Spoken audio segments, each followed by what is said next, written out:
Hey there everyone, welcome back to another day on the channel. It's been a while, but now I finally got my round, I think 5 or 6 match from the Somerville PC.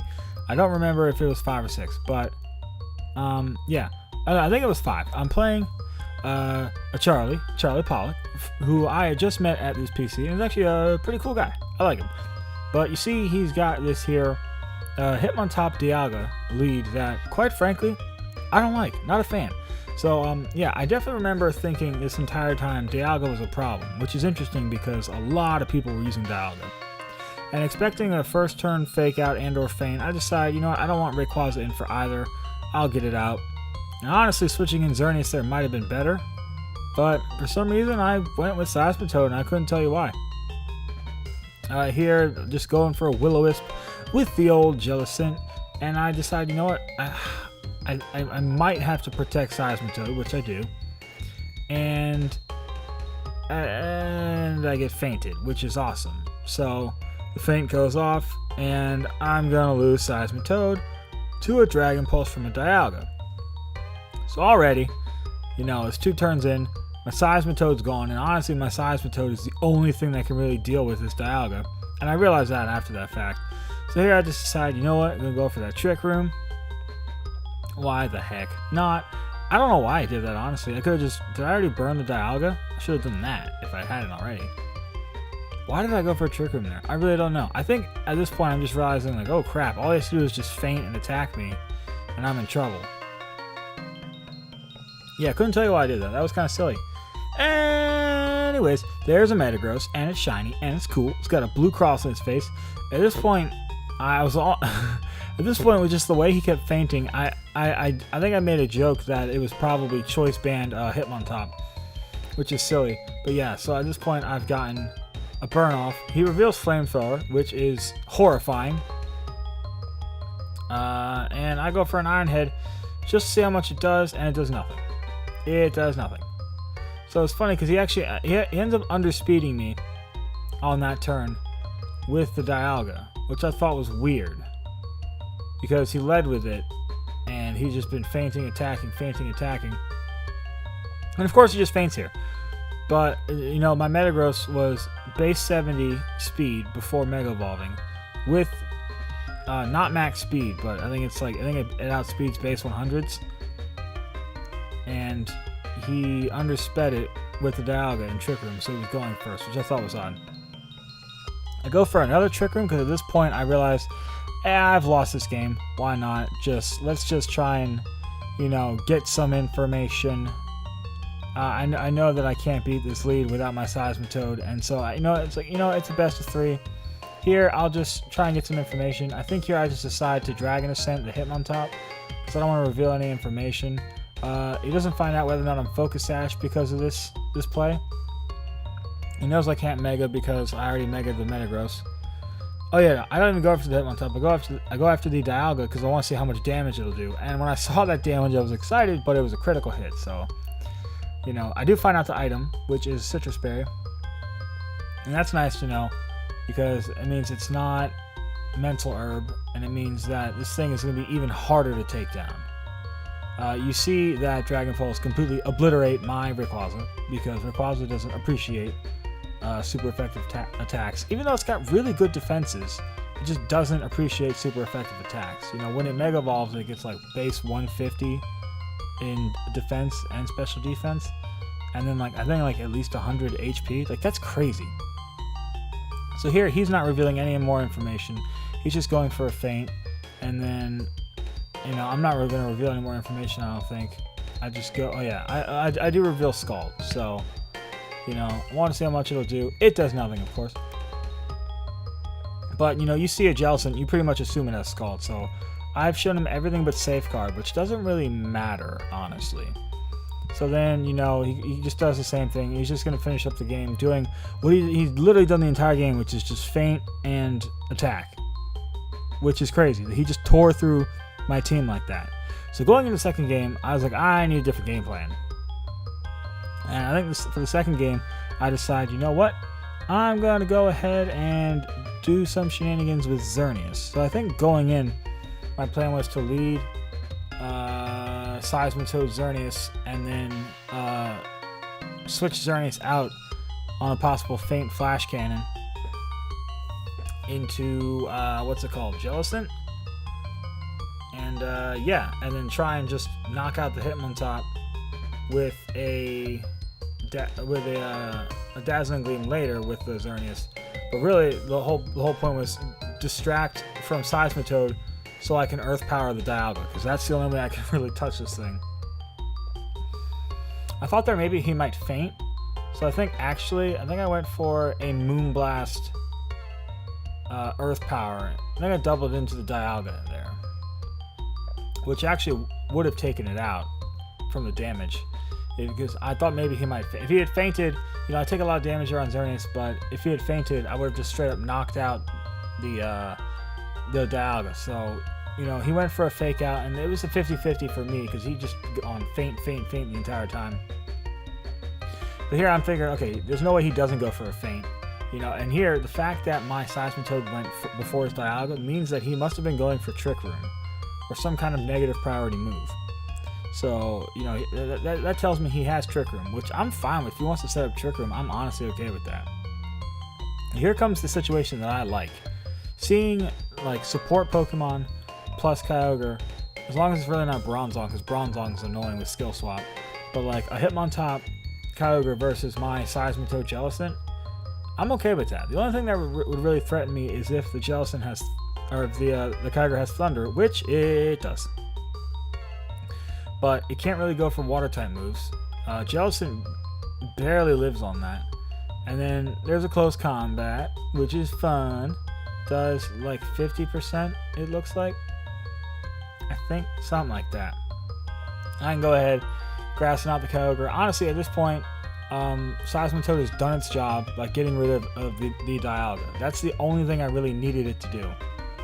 Anything here? Yeah. I think here I was hoping to burn the Hitmontop just so that I could survive possibly another close combat, but that doesn't happen. So I think here I probably just do the exact same play.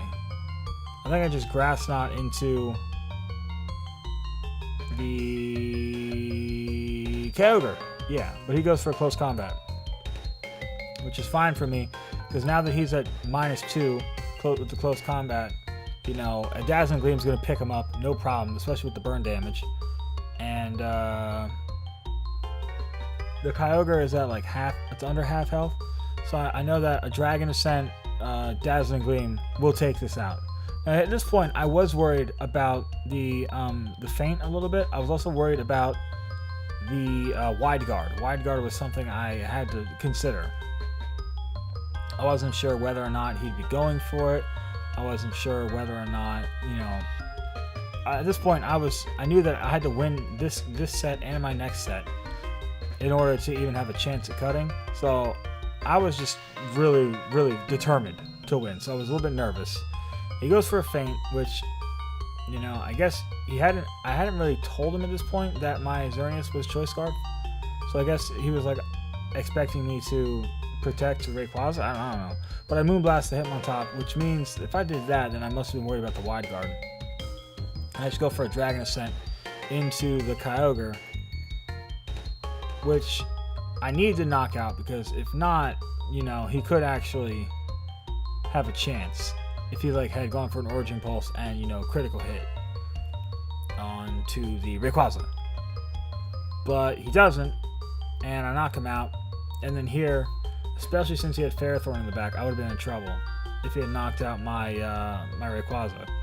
But I get to Moonblast it, and from that, he still doesn't know whether or not I'm Scarf Xerneas or not. It could be that I'm running a slow Assault Vest Rayquaza. You just don't know. So that's the end of the second game. So I won that one, and then at this point, I'm like, okay, how do I deal with this? I think he's just going to do the same thing and try and maybe play a little bit differently. Because I know that, and I got the feeling from him, just from sitting across from him, that the Hitmontop Dialga lead was just too good for him. And it does so much work against me.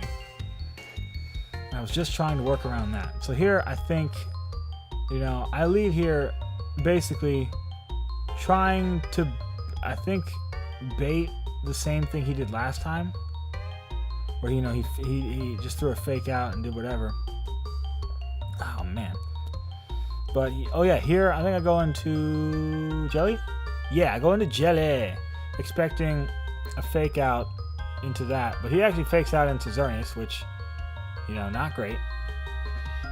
But he goes for a Dragon Pulse into the Rayquaza, which is, I thought he'd be going after it, like fake out something else, but he doesn't. He just goes for this. So I think here I just went for a Dazzling Gleam. Yeah, just try and get rid of this stupid Hitmontop. Because honestly, that's all Xerneas really has to do, is just get rid of this dumb Hitmontop. He's got the old eject button, the old switcheroo out, and you get hit, and then the Hitmontop goes out. And then he probably just goes for a Flash Cannon. I think he just goes for a Flash Cannon into the Xerneas. What do I do here? Do I go for a Trick Room here, or I just go for a Scald? I might have just gone for like a Scald or a Will-O-Wisp into, I think I might have doubled into the Hitmontop, honestly. Because I think I was thinking, wait, let me make sure. Yeah, okay, so I was thinking, if I Dazzling Gleam at him and it doesn't get knocked out, it switches into something and I get a chance to burn it if it's eject button. If it doesn't have eject button and it doesn't get knocked out, then I knock it out. And if I do knock it out, then it's just a Scald into the Dialga. So that's what I went for there. But he thunders my Jelly, and poor little Jelly ain't gonna make it through the turn. At that point, I thought, what? I lose too much momentum by switching out Xerneas, so I'll just Dazzling Gleam, get some damage, and he goes ahead and he knocks me out. I'm fine with that, because now I get the Toad and the Quaza, and the Toad doing so much work. At this point, I'm thinking to myself, I'm down 4-2. I'm kind of in a bit of a pickle. That's right. So I think here I go for Protect, and I just I Earth Power into the Dialga because I need to get rid of it. And I knew that Rayquaza needed to keep its Focus Sash. It was more important than anything else that was on this team. And if the Hitmontop comes back in, it's not great. But he's also probably got Ferrothorn in the back. He does show Ferrothorn. I guess he really wants to get rid of the Seismitoad because he knows I can two-shot his Kyogre. We've already seen Grass Knot damage, and it's a guaranteed 2-hit KO on the Kyogre. So I think here I call the Protect on the Kyogre and go after the Ferrothorn with the Flamethrower. Because I thought, what, he's really going to want to get rid of the Toad. Yeah. And so you might be thinking, that's kind of risky. What if he just Ice Beams? Well, I've got a Focus Sash, so, that'll help me out as long as the Hitmontop doesn't come out. The thing is, if I can just get rid of the Ferrothorn, then Seismitoad can pretty much wall the Kyogre. He can send a Hitmontop and he can fake out, but I can just Surf if I want to, and then Grass Knot. And there's really nothing to stop me from doing that. I can also, Dragon Ascent, whatever. So this turn was the tricky one, this 50-50 there, because that's a fake out or a feint turn. And really, it's, if I think he's faking out, I Protect. If I think he's feinting, I Dragon Ascent into the Kyogre. And I very, very correctly call that he's going to feint. And that was honestly the hardest decision I made all day at that PC, was just whether or not to attack. And I'm glad that I went for it. Because now, the Grass Knot picks it up, knocks out the Kyogre. And the thing is, I knock out the Kyogre, I take 10% recoil from the Life Orb, and then it's, the basically feinted Hitmontop versus the Seismitoad, and the only thing that can win in the game is if he crits the Seismitoad, because I've already seen how much damage it does. It doesn't knock me out from here. So close combat comes out, and I'm living, the Toad is living. Oh, got really close to the microphone there. Sorry, everyone. I go for the old Earth Power just to knock out the Hitmontop, and that's the end of that for me. And I don't have the last games, but I ended up going 4-2 and bubbling at 9th place. So I hope you enjoyed it. See you next time.